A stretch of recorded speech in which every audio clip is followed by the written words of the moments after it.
요즘 새로 사귄 카친 중에, 카친은 카톡 친구를 말합니다. 그분의 카톡방에 딱 들어갔더니 이렇게 소위 대문 사진이 하나 딱 뜨는데 굉장히 제 마음에 이렇게 좀 담아두고 싶은 내용이 들어 있었습니다. 여러분과 함께 나누고 싶어서 올려봅니다. 저런 내용이었습니다. 과거로부터 배우라, 미래를 위하여 준비하라, 그리고 오늘을 살라. 이제 이런 내용인데 무슨 뜻인지는 우리가 이제 다 이해가 되잖아요. 결국 과거도 중요하고 그리고 미래도 소중하고 무엇보다도 과거와 미래 사이에 있는 오늘 현재를 충실하게, 너무 과거만 집착하지 말고 또 너무 아직 오지도 않은 미래만 쳐다보다가 오늘을 엉성하게 보내지 말고 주어진 확실한 선물인 오늘을 좀 충실하게 지내라, 그런 내용인 것 같습니다. 우리가 지나간 역사를 참 무시하기가 쉽습니다. 특별히 요즘 젊은 세대들은요, 이 시대 정신이 그래서 그런지 좀 연세 드신 분들이 무슨 얘기를 하려고 그러면 그냥 마음을 탁 닫아버려요. 첫애를 낳은 딸이 친정엄마가 좀 이렇게 도와주려고 이렇게 마음 준비를 단단히 하는데 친정엄마의 말을 잘 안 들으려고 합니다. 왜? 엄마가 애 키우던 시절과 지금은 다르다는 거예요. 아니, 지가 엄마 스타일로 해서 잘 컸는데도 지 새끼는 다른 스타일로 키우겠다는 거예요.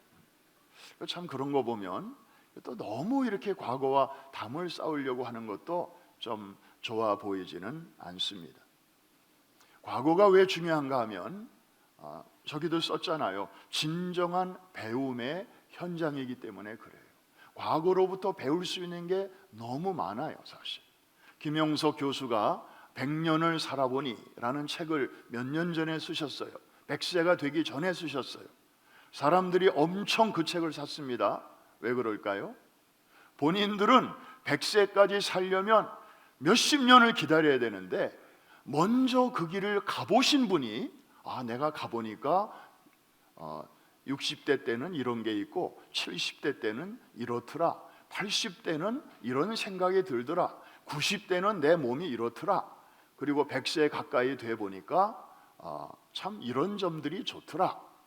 미리 가보신 분이 그 경험을 나누어 주니까 너무 고맙기도 하고 그리고 신기하기도 하고 또 궁금했는데 그것을 책에다가 다 이렇게 담아 놓으셨으니 얼마나 감사한가 하는 것입니다. 그래서 오늘은 지나간 역사 이야기를 좀 잠깐 나누려고 합니다. 튀르키예라는 나라가 있습니다. 새로 생긴 나라가 아니고 옛날에 터키를 요즘은 튀르키예라고 하죠. 튀르키예를 흔히 잊혀진 땅이라고 표현합니다만은 그거는 아주 점잖게 표현해서 그렇고 실제적인 표현은 빼앗긴 땅입니다. 뺏긴 땅입니다. 본래 그 땅은 AD 313년 그 이름도 유명한 로마의 콘스탄틴 황제가 기독교를 공인을 하죠. 그러고 나서 350년에 수도를 이전합니다. 이탈리아의 로마에서 지금의 튀르키예 땅의 콘스탄티노플로 자기 이름을 따가지고 콘스탄티노플이라고 이름을 지었습니다. 그때 이후로 1100년 동안 기독교가 꽃을 피웠던 땅이 바로 튀르키예, 얼마 전까지 터키라고 불리었던 땅입니다. 기독교 왕국이었습니다. 우리가 이름만 들어도 잘 알 수 있는 유명한 종교 회의들이 다 이 지역에서 개최되었습니다. 니케아 회의, 칼케돈 회의, 에베소 회의 등등. 이런 회의에서 오늘 주일에도 우리가 고백했던 사도신경, 이런 정말 그 성경을 아주 이렇게 잘 압축해 놓은 신앙 고백이 다 이제 만들어졌습니다. 많은 토론과 그리고 심지어는 정말 이단들과 싸우는 그런 혹독한 과정을 거치면서 이런 신앙의 고백들이 정리가 되었던 것이죠. 그리고 이단이냐 정통이냐를 쉽게 분별할 수 있는 가장 분명한 척도가 삼위일체론 아닙니까?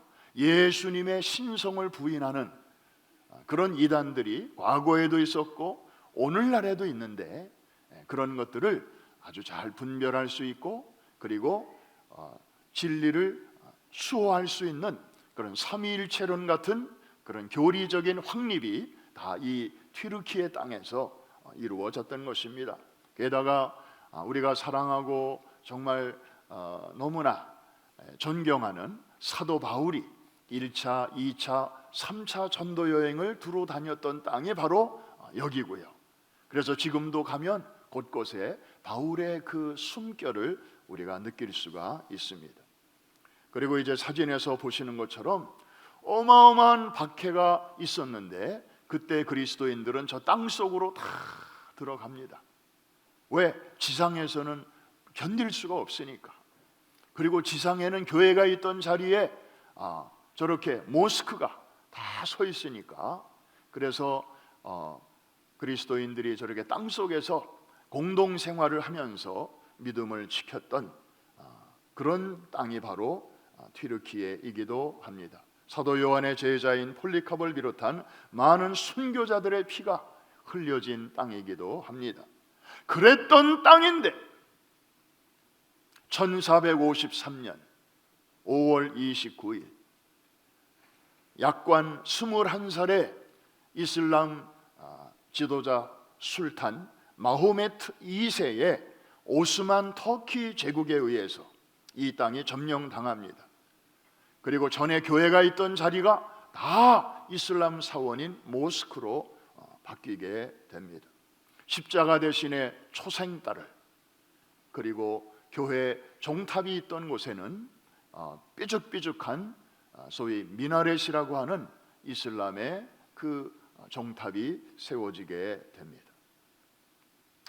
지금도 이 튀르키예에 가보면 마을마다 도시마다 동네마다 이 뾰족하게 솟아오른 그 모스크를 상징하는 그 미나렛이라고 하는 것들이 많이 이렇게 눈에 들어옵니다. 사진 한번 보실까요? 저거는 그 유명한 성 소피아 사원이죠. 저 원래 예배당이었어요. 하나님을 예배하는 그런 예배당이었는데 이슬람이 정복하면서 저것이 이제 모스크가 되었습니다. 최근까지만 해도 전 세계 관광객들이 자유롭게 드나들 수 있는 박물관이었어요. 그런데 최근에 튀르키예가 저것을 이슬람 사원으로 또 바꾸어서 이제는 저기 들어가려면 이슬람식의 복장을 하고 들어가야 됩니다. 아주 얼마나 번거로운지 몰라요. 그런데 여러분, 저 뾰족한 첨탑들이 세워져 있는 곳은 전에 교회가 있던 자리다, 이렇게 여러분들이 이해하시면 거의 틀림이 없습니다. 왜 저렇게 할까요?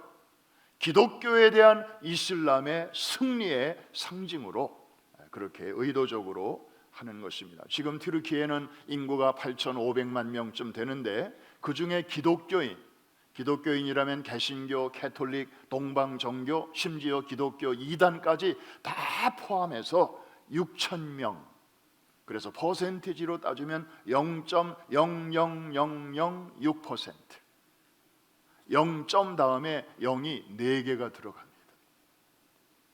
1%가 되려면 한참 멀었어요. 무슬림 인구가 99.8%나 되는, 아니 1100년 동안이나 기독교 왕국이었던 저 땅이 어쩌다가 저렇게 되었을까요?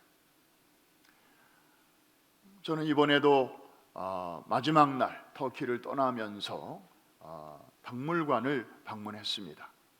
파노라마 1453이라고 하는 그런 박물관이에요. 어마어마하게 크게 지어놨습니다.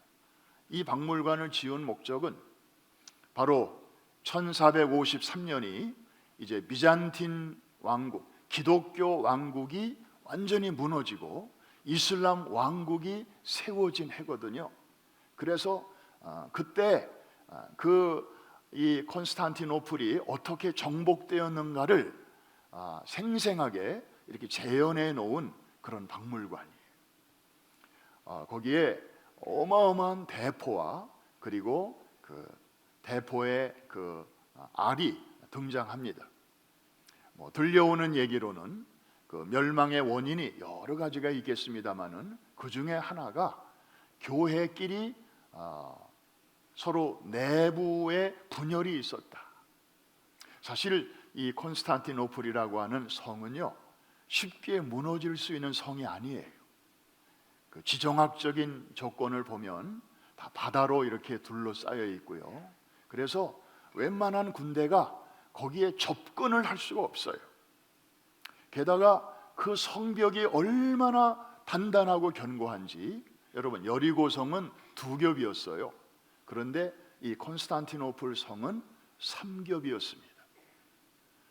1100년 동안이나 끄떡없이 아주 안전하게 지켜왔던 성이었어요.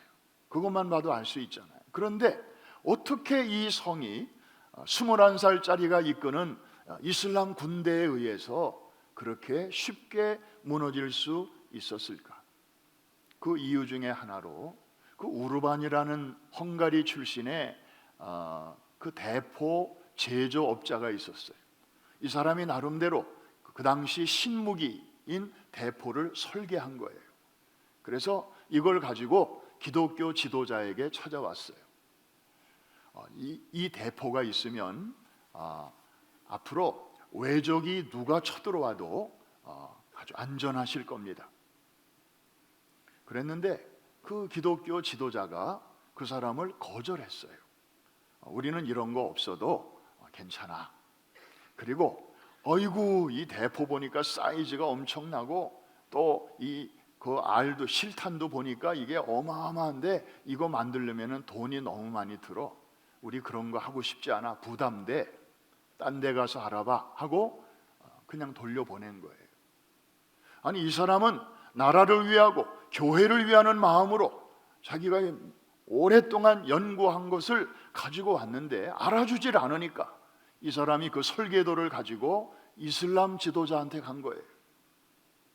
거기서는 이 사람을 따뜻하게 맞이해 줍니다. 아이고, 어떻게 이런 거를 연구했냐고, 고맙다고 이 사람을 아주 환대를 했어요. 결국에 이 대포를 앞세운 이슬람 군대가 정말 천년 이상이나 그 어느 누구도 무너뜨릴 수 없었던 이 콘스탄티노플을 무너뜨리게 되었는데, 그 박물관으로 여러분들을 한 2분 동안만 잠깐 모시고 가겠습니다.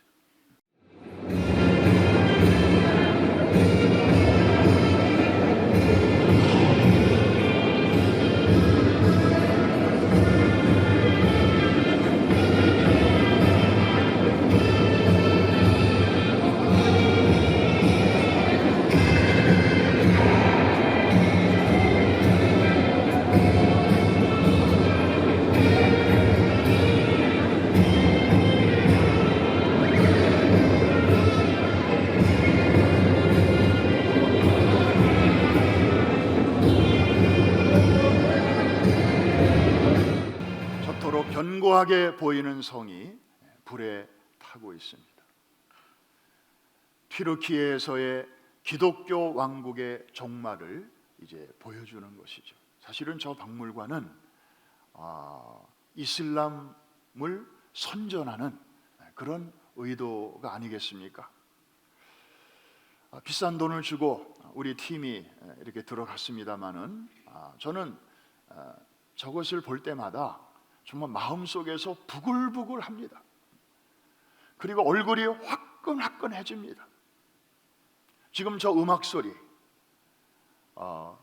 그들의 군대 음악일 수도 있고, 그리고 승전 자축의 노래일 수도 있습니다. 우리가 저렇게 해서 기독교를 이겼다. 그리고 비잔틴 왕국을 무너뜨렸다. 그리고 이슬람의 제국이 이렇게 시작되었다. 저 음악 소리를 들으면서 마치 기독교를 조롱하는 것 같은 그런 참 부담스러운 느낌을 느낍니다.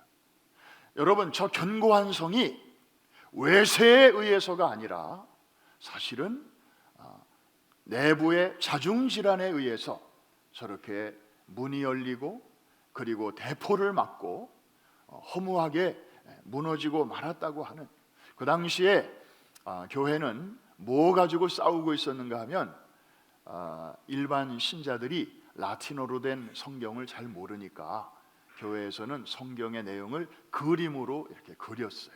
창세기의 아담과 이브가 에덴 동산에서 쫓겨나는 모습, 그 다음에 또 카인과 아벨의 스토리, 아브라함이 이삭을 바치는 장면, 이런 것들을 다 이렇게 창세기로부터 요한계시록까지 그림으로 그렸어요. 이거를 아이콘 혹은 성상 혹은 화상이라고 불렀어요. 그런데 그래서 일반 평민들은 성경을 읽을 수가 없으니까 그런 그림을 통해서라도 성경을 이해했던 것이죠. 그래서 그거를 찬송하는 사람들도 있었어요. 아우, 저거라도 있으니 얼마나 다행이냐. 그런데 또 개 중에는 그걸 또 굳이 반대하는 사람이 교회 안에도 있었어요. 아니, 출애굽기에 보면, 십계명에 보면 나 외에 다른 신의 모양이라도 만들지 마라 그랬는데 저거 혹시 우상 아니야? 그걸 또 우상으로 생각하는 사람들이 있어서 기독교인들끼리 싸우게 됐어요. 꽤 오래 싸우고 있었어요. 서로 감정이 안 좋았어요. 그런 가운데서 바로 이런 사건이 일어나게 된 것이죠. 참 저는 터키에 갈 때마다 참 자존심이 굉장히 이렇게 많이 상합니다. 그리고 거룩한 분노가 속에서부터 끓어오릅니다.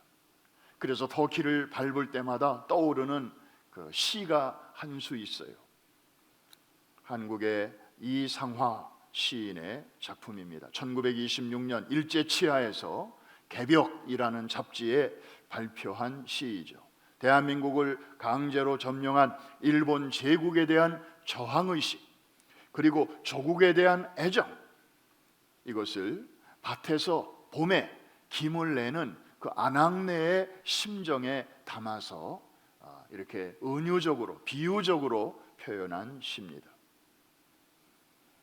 지금은 남의 땅 빼앗긴들에도 봄은 오는가, 이렇게 시작해서 그러나 지금은 들을 빼앗겨 봄조차 빼앗기겠네, 이렇게 마치는 시입니다.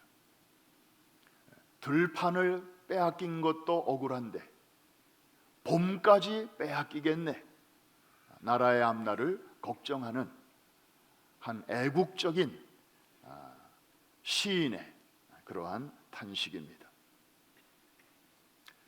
최근에 인쇄소를 하시는 어느 분한테 들은 얘기입니다. 뉴욕의 교회 주소록을 정리하다 보니까 팬데믹 3년 동안에 문 닫은 교회가 있다는 얘기를 듣긴 들었는데 실제로 그 주소록 정리한 내용을 보니까 이제 비교가 되잖아요. 작년하고 금년하고, 재작년하고 금년하고, 재재작년하고 금년하고. 정말 문 닫은 교회가 많구나 하는 게 실감 난다는 그런 얘기였습니다. 사실 퀸즈에 있는 교회들 중에서 한인 교회만이 아니라 넌 코리안 교회들까지 다 포함해서 퀸즈에서만 지난 팬데믹 기간 동안에 100개 이상의 교회가 문을 닫았고, 미주에 있는 한인 교회가 약 4,000개가 있었는데 그 중에 팬데믹 기간에 약 1,000개가 문을 닫았다는 통계도 있습니다. 대한민국에 있는 교회들 가운데는 이미 주일학교가 폐쇄되었거나 아예 사라진 교회가 60%가 넘는다는 통계를 제가 이번에 듣고 왔습니다. 사실 성경적으로 보면 그리 놀랄 일도 아닙니다. 왜냐하면 이 광야에서 사단이 예수님을 세 가지로 시험을 하는데, 그 중에 두 번째로 한 시험의 내용을 보면 사단이 이렇게 툭 던지는 말이 하나 있는데 거기에 놀라운 내용이 들어 있습니다. 누가복음 4장에 나오는 두 절 말씀인데, 앞절은 제가, 그 다음에 뒷절은 여러분들이 읽으실 터인데, 그 뒷절 속에 굉장한 내용, 이 세상이 지금 원래는 어땠었는데 지금은 어떤 상황으로 들어갔는지를 잘 보여주는 창문이 그 속에 있기 때문입니다. 제가 5절을 읽습니다. 마귀가 또 예수를 이끌고 올라가서 순식간에 천하 만국을 보이며, 그 다음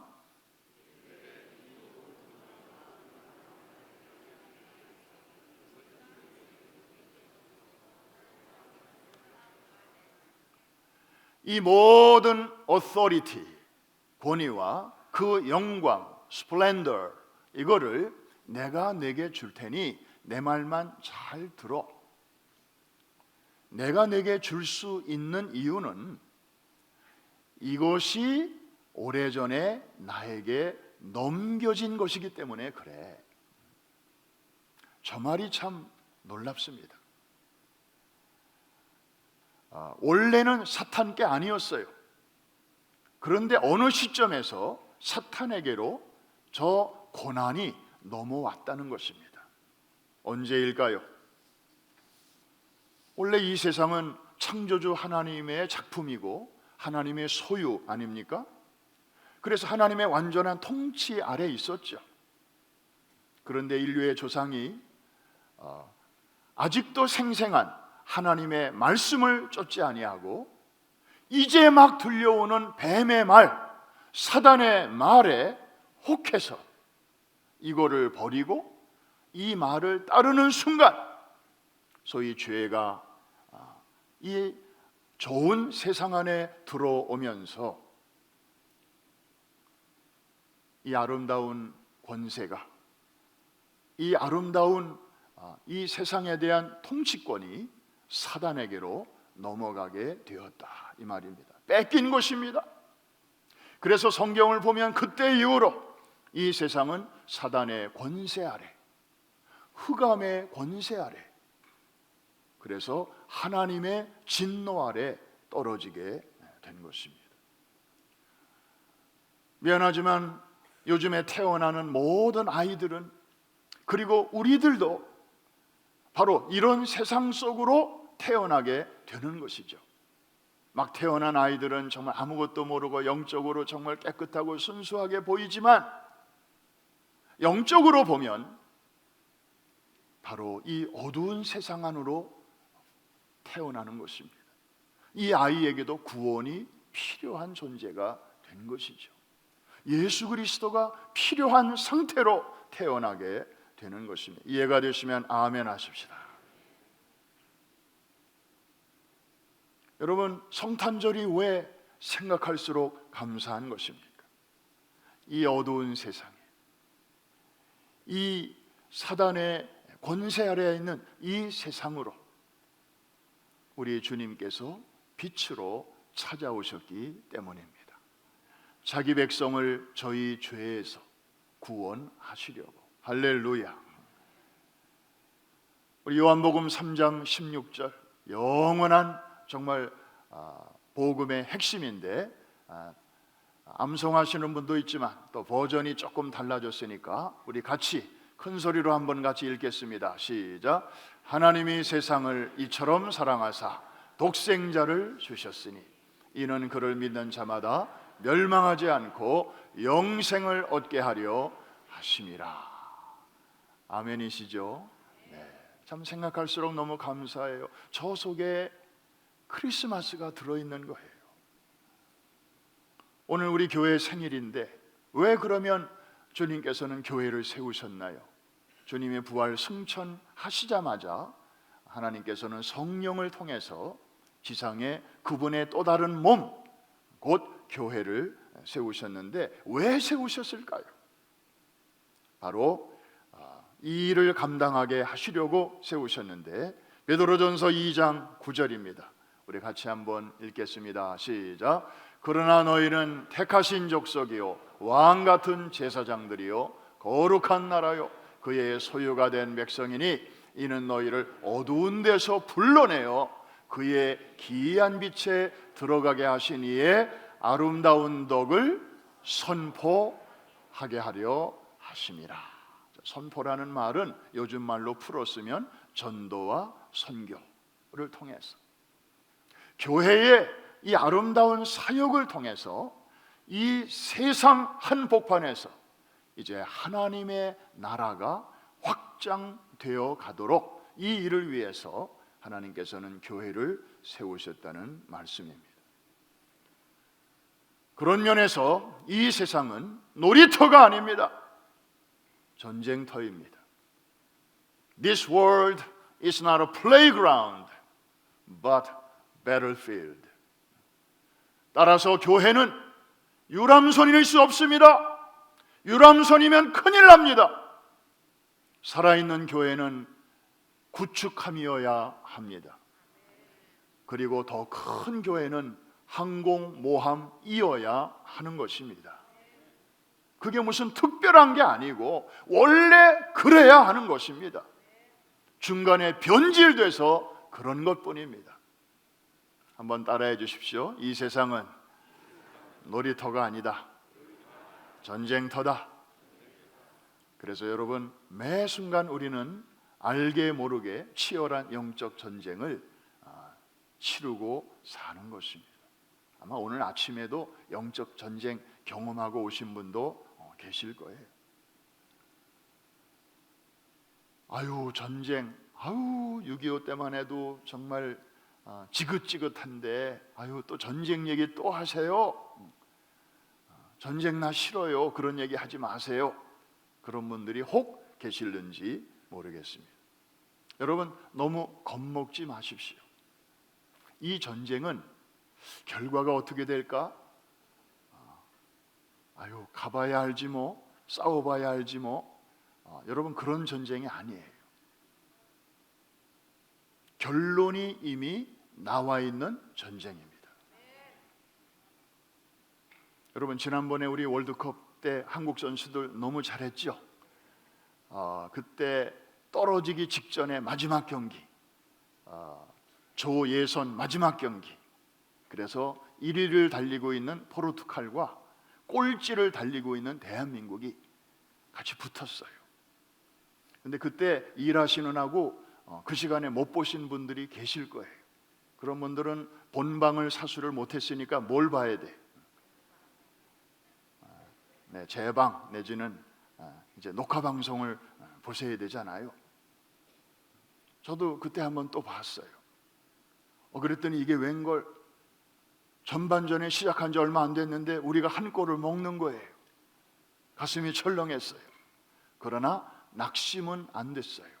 왜 그럴까요? 결과를 알고 보니까, 결과를 알고 있으니까 이미 첫 골을 먹었지. 그 다음이 더 기대가 되더라고요. 아니나 다를까? 조금 있다가 동점골이 터지더니 그 다음에는 이제 역전골이 터지는데, 이야, 너무 멋있었어요. 여러분, 결과를 알고 보는 게임과 같습니다. 자, 결과가 성경에 어떻게 나와 있는지 한번 볼까요? 계시록 11장 15절, 오늘 본문 말씀입니다. 우리 같이 한번 보게 될 텐데, 일곱째 천사가 나팔을 분다, 이 말은 주님이 다시 오신다, 역사의 마지막이다, 그런 뜻입니다. 다 같이 한번 읽겠습니다. 시작. 일곱째 천사가 나팔을 불 때 하늘에 큰 음성들이 나서 이르되 세상 나라가 우리 주와 그의 그리스도의 나라가 되어 그가 세세토록 왕노릇 하시리로다 하니,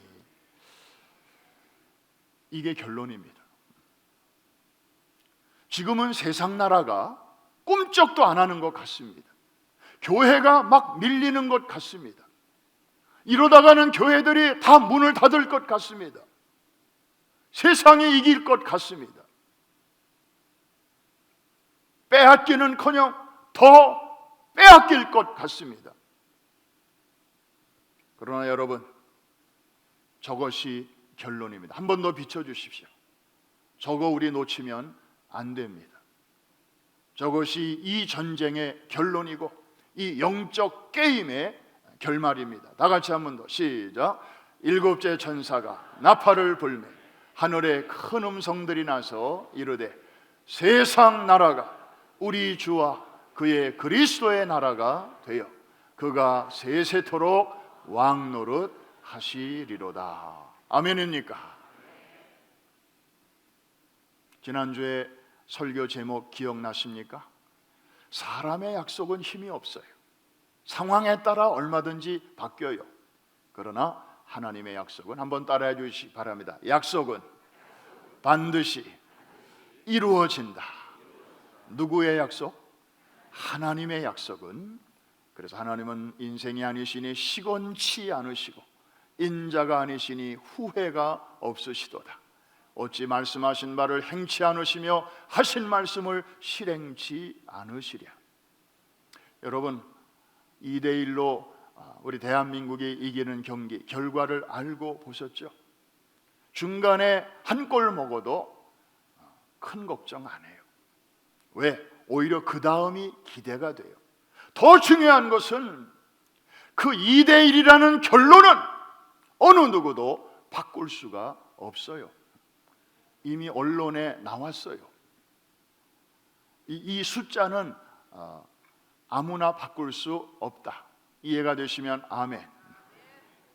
경기 스코어도 그럴진데 하나님께서, 전능하신 하나님께서 작정하신 저 역사의 결론, 반드시 말씀하신 그대로 이루어질 줄로 믿으시면 아멘 하십시다. 이제 말씀을 맺습니다. 팬데믹 기간에 교회가 빼앗긴 것은 무엇입니까? 그리고 다시 찾아온 것은 무엇이며, 아직도 가야 할 남아있는 미정복지는 무엇인지 우리가 차분하게 생각해야 할 때가 되었습니다. 생각해보니 팬데믹이 터졌을 때 우리는 성전 예배 다 잃어버렸습니다. 뺏겼습니다. 이 자리가 텅 비었습니다. 여러분들의 얼굴을 상상만 하면서 여기서 설교하려니 눈물이 앞을 가립니다. 나도 이렇게 놀라운데 우리 성도들은 집에서 얼마나 어안이 벙벙할까? 도대체 이게 뭐야? 이게 무슨 상황이야? 그런데 하나님께서 성전 예배를 이만치 회복시켜 주신 것, 감사한 일인 줄로 믿습니다. 많이 회복이 되었습니다. 그리고 우리 찬양도 빼앗겼었어요. 우리가 이렇게 모여서 찬양하니까 그냥 나도 모르게 막 마음이 뜨거워지고 정말 그 찬양 속에 내가 막 이렇게 잠기는데, 집에서 온라인으로 드리면서 찬양하려니까 말씀을 듣는 것까지는 하겠는데 안 나와. 찬양이 쑥스러워, 멋쩍어. 점점 찬양이 식어져. 찬양을 뺏긴 사람들이 너무나 많았습니다. 그런데 오늘도 아까 우리 찬양할 때 보니까 정말 여러분들이 마음껏 마음 놓고, 물론 마스크 뒤에서 하는 거지만 그냥 이렇게 성전에 모여서 정말 여러분이 찬양 소리를 들으니까 제 마음도 덩달아 막 뜨거워져. 할렐루야. 야, 정말 멋있다. 이것이 은혜다. 신난다. 감사하다. 아멘. 집에서는 이런 찬양 하고 싶어도 잘 못하겠어요. 저도 애를 써보지만 텅 빈 집에서 뭐 하려니까. 하나님이 우리 찬양을 이만큼 회복시켜 주신 거 감사하면 아멘 하십시다. 기도, 집에서 온라인으로 드릴 때 역시 빼앗겼던 것 중에 하나가 기도입니다. 기도를 안 하는 건 아니죠. 그런데 그냥 대부분 묵상으로 해요. 뜨거운 기도를 우리는 오랫동안 잃어버렸어요. 하나님께서 성전 예배를 회복해 주시면서 또 이만치 마스크를 쓰고 하는 가운데서도 뜨겁게 마음껏 기도할 수 있도록 기도의 영성을 회복시켜 주신 거 감사하시면 아멘 하십시다. 그러나 아직도 멀었어요. 아직 끝난 건 아니에요. 이 정도로 우리가 만족할 수는 없습니다. 지금 하나님의 나라는 세상 속에서 계속 확장 중에 있습니다. 아직도 갈 길이 멀지만 여러분 튀르키예 보십시오. 그 선교사님들이 그렇게 젊음을 바치고 생애를 바쳐 선교를 하는데도 복음화율이 0.00006%. 기독교 왕국이었던 그 땅이 여전히 빼앗긴 들판이 되어버린 상태. 여러분 이런 거 보면 정말 우리 할 일이 너무 많다는 생각 안 듭니까? 주님이 빨리 오셔야 될 텐데, 천국 복음이 모든 이들에게 전파될 때 주님이 오신다고 하셨는데, 아니 저렇게 아직도 복음을 듣지 못한 이들이 세계 각처에 저렇게 많은데 주여 언제 오실 수 있습니까? 우리가 마라나다 참 간절한 기도를 드리지만 현실을 보면 너무나 까마득할 때가 많아요. 그러나 여러분 그럴 때 오늘 저 결론을 붙드시기를 바랍니다. 이미 결론이 나와 있습니다. 세상 나라가 그 다음에 뭐죠? 그리스도와 주의 나라가 돼요. 우리 한 번 더 읽읍시다. 시작. 일곱째 천사가 나팔을 불매 하늘에 큰 음성들이 나서 이르되 세상 나라가 우리 주와 그의 그리스도의 나라가 되어 그가 세세토록 왕노릇 하시리로다. 교회가 반드시 이길 줄로 믿습니다. 사단의 권세가 반드시 물러날 줄로 믿습니다. 그리스도의 빛난 복음의 광채 앞에서 모든 어둠은 떠날 줄로 믿습니다. 이것은 대한민국이 포르투갈을 2대1로 이긴 것보다 훨씬 더 강력한 결론입니다. 2대1 숫자를 아무도 바꿀 수가 없었듯이 지금 이 결론은 아무도 손댈 수 없습니다. 하나님이 스스로 약속을 변경하시지 않는 한 어느 피조물도 저 약속에 손댈 수 없습니다. 하나님의 시간에 반드시 하나님의 뜻이 이루어질 줄로 믿습니다. 설령 우리 생애에 저 약속이 이루어지지 않아도 괜찮습니다. 우리는 야곱처럼 요셉처럼 이렇게 고백할 수 있습니다. 나는 이대로 눈을 감으나 신실하신 하나님께서는 내 육체 밖에서라도 반드시 저 약속을 지키실 줄로 믿는다. 이게 바로 야곱의 신앙이고 그 아들 요셉의 신앙이고 그리고 오늘 우리의 신앙이 되어야 할 줄로 믿습니다. 마라나다, 우리 주님 어서 오시옵소서. 저 약속이 속히 이루어지기를 원합니다. 이 성탄의 계절에 이 신앙의 고백으로 주님 앞에 나아갈 때 우리 주님께서 그래, 참 내 마음이 예쁘구나, 내 마음이 정말 올곧구나, 내가 이 시대에 정말 중요한 것을 잘 붙들고 있구나, 하나님께서 기뻐하실 줄로 믿습니다.